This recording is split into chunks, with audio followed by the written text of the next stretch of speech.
Shalom, ketemu lagi kita dalam Satedu GPD Soka Lembah Hijau. Sebelum kita lanjutkan Satedu kita, mari kita semuanya satu dalam doa.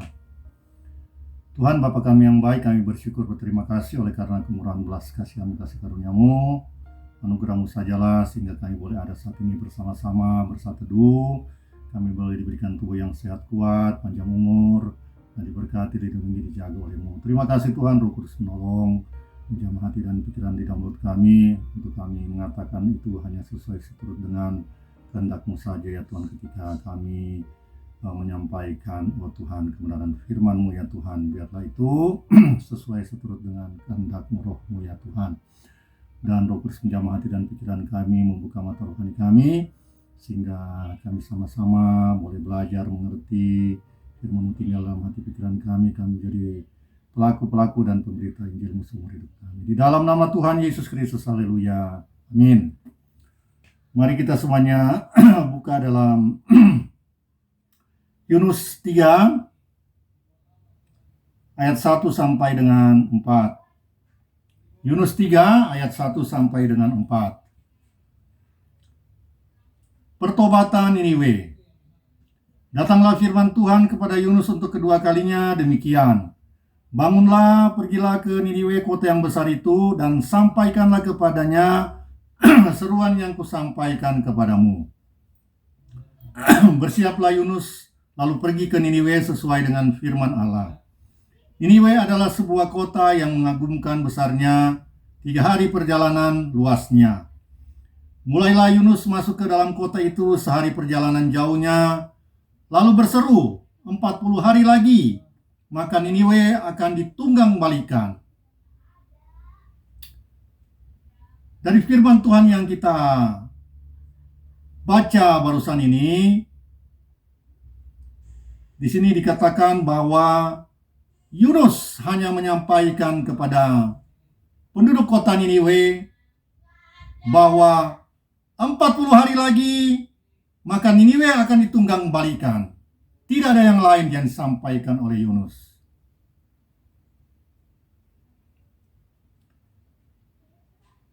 Empat 40 hari lagi maka Niniwe akan ditunggang balikan. Hanya stop sebatas itu yang dikatakan oleh Yunus. Begitu juga ketika Yohanes Pembaptis diutus oleh Tuhan.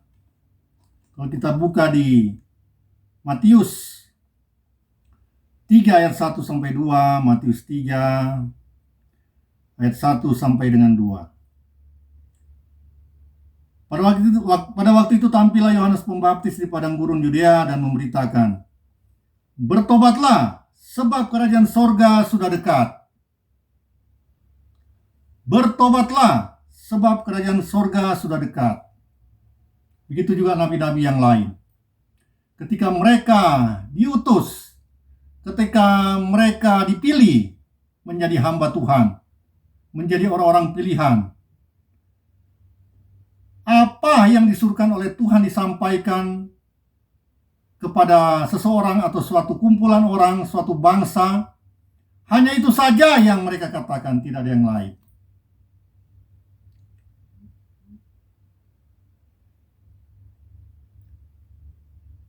Begitu juga kita sebagai hamba-hamba Tuhan, anak-anak Tuhan, sebagai orang-orang utusan Tuhan, orang-orang yang sudah dipilih oleh Tuhan, yang telah dibaptis menyerahkan dirinya untuk Tuhan.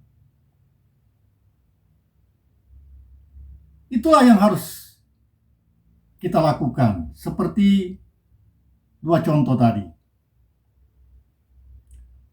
Ketika kita bertemu seseorang atau ketika kita diutus pergi kepada seseorang, ketika kita disuruh untuk mendoakan seseorang itu, banyak kali kita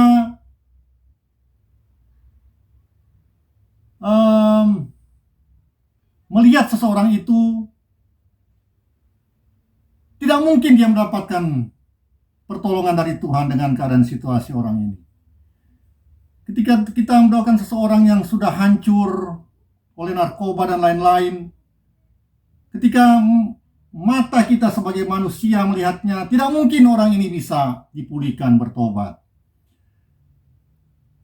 Ketika seseorang ini, kita diutus kepada seseorang ini, kita melihat keadaan situasi rumah tangganya tidak mungkin dipulihkan. Tidak mungkin, sebagai manusia tidak mungkin. Ketika seseorang itu sakit juga, kita melihat, wah, tidak mungkin. Sebagai manusia kita lihat, tidak mungkin orang ini disembuhkan. Mulai timbul dalam pikiran kita. Timbul, keluar dalam mulut kita, mengatakan banyak hal pendapat kita kepada seseorang itu. Atau kepada orang lain kita katakan. Kita tidak mengatakan apa yang harusnya kita katakan sebagai seorang hamba Tuhan, sebagai orang utusan Tuhan. Kita malah menyampaikan apa yang kita lihat, hikmat kita, pengetahuan kita, kecemasan kita, ketakutan kita timbul, kekhawatiran kita timbul. Kita mulai berkompromi dengan situasi yang kita lihat. Akhirnya kita tidak menyampaikan apa yang Tuhan mau. Sebagai seorang utusan, sebagai pemberita Injil. Malah kita datang, habis berdoa malah kita melemahkan orang itu. Bukan kita membuat orang itu bangkit imannya, malah kita lemahkan. Contoh, ketika kita berdoa kepada seseorang, ketika kita lihat tidak ada jawaban-jawaban dari Tuhan, sebagai seorang utusan Allah, sebagai seseorang yang dipilih oleh Tuhan, yang harus kita sampaikan, kita datang berdoa, yang harus kita sampaikan bahwa di dalam nama Tuhan Yesus Kristus ada kesembuhan. Cukup stop sampai di situ. Tidak bisa kita katakan dengan pikiran kita, dengan kecemasan, kekhawatiran kita. Tidak boleh kita katakan, kamu pergi, beli obat ini, pergi ke dokter ini atau kemana-mana. Tidak bisa. Bukan seperti itu yang Tuhan mau.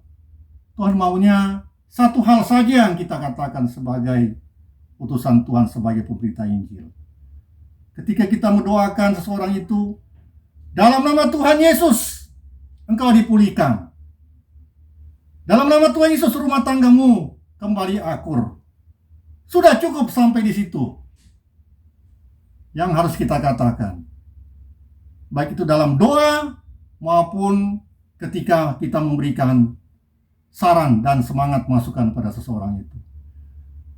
Ketika kita diutus untuk mendoakan orang itu untuk sembuh, didoakan untuk penyakitnya, kita katakan dalam nama Tuhan Yesus Kristus, sembuh. Stop. Sampai di situ yang harus kita katakan, kita doakan dan kita katakan. Sebagai seorang utusan Tuhan. Karena kita datang sebagai seorang utusan Tuhan. Bukan utusan manusia, bukan utusan kita. Tapi kita datang untuk mendoakan itu sebagai seorang utusan Tuhan. Sebagai pemberita Injil. Cukup sampai di situ yang kita katakan bahwa Tuhan Allah yang Maha Kuasa, di dalam nama Tuhan Yesus Kristus ada kuasa, ada mujizat, ada pertolongan. Itulah yang harus kita katakan sebagai pemberita-pemberita Injil, sebagai hamba Tuhan, sebagai utusan Tuhan. Cukup itu saja yang kita katakan, tidak boleh yang lain. Sesuai dengan firman Tuhan katakan. Demikianlah firman Tuhan. Kiranya kita sama-sama boleh belajar melalui pembacaan firman Tuhan ini, bahwa kita sebagai utusan Tuhan, kita diperlengkapi oleh kuasa Tuhan. Seperti di Yohanes 14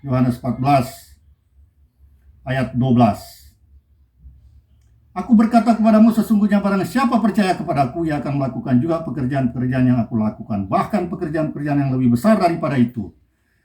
sebab aku pergi kepada Bapa. Di Markus 11 ayat 24 dikatakan, apa yang kamu minta dan doakan, percayalah bahwa kamu telah menerimanya. Itu saja iman percaya kita, dan tugas kita hanya menyampaikan apa yang dikatakan oleh Tuhan. Dan kita harus percaya, beriman. Walaupun secara mata pandangan manusia tidak mungkin, tapi percaya bahwa Tuhan menyertai kita dan kita diberikan kuasa oleh Tuhan sebagai anak Tuhan untuk mengusir setan-setan, menyembuhkan yang sakit, dan melakukan berbagai mujizat sesuai dengan apa yang ditulis oleh firman Tuhan ini. Terima kasih. Sebelum kita akhiri, mari kita berdoa satu dalam doa. Terima kasih Tuhan untuk berkat-Mu, Roh Kudus menolong. Biarlah sama-sama kami bertumbuh dalam iman percaya kami sama-sama menjadi pelaku, pemberita, pengajar firman-Mu, orang-orang utusan-Mu, orang pilihan-Mu yang taat setia padamu, punya iman yang kuat kokoh di dalam Engkau. Terpujilah Engkau kekal selama-lamanya. Dalam nama Tuhan Yesus Kristus kami berdoa, haleluya, amin. Shalom, Tuhan memberkati. God bless you. Sampai bertemu lagi. Haleluya, Tuhan memberkati.